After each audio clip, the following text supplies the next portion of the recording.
gudaha unkaaday gabibku maadiina waa galmudug halkay goobanimaadu taal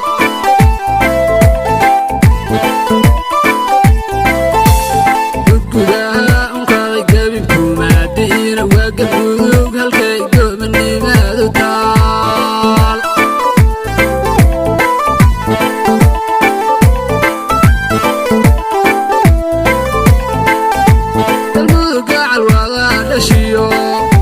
walaala isgarab galiyo dadaan kala go'inaya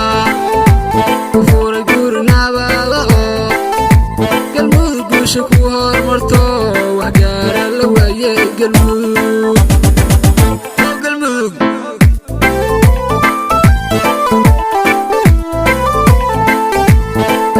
gacal wada dhashiyo walaala isgarab galiyo dadaan kala go'inaya u furay guri nabada oo galmudug guusha ku hormarto wax gaara la waaye galmudug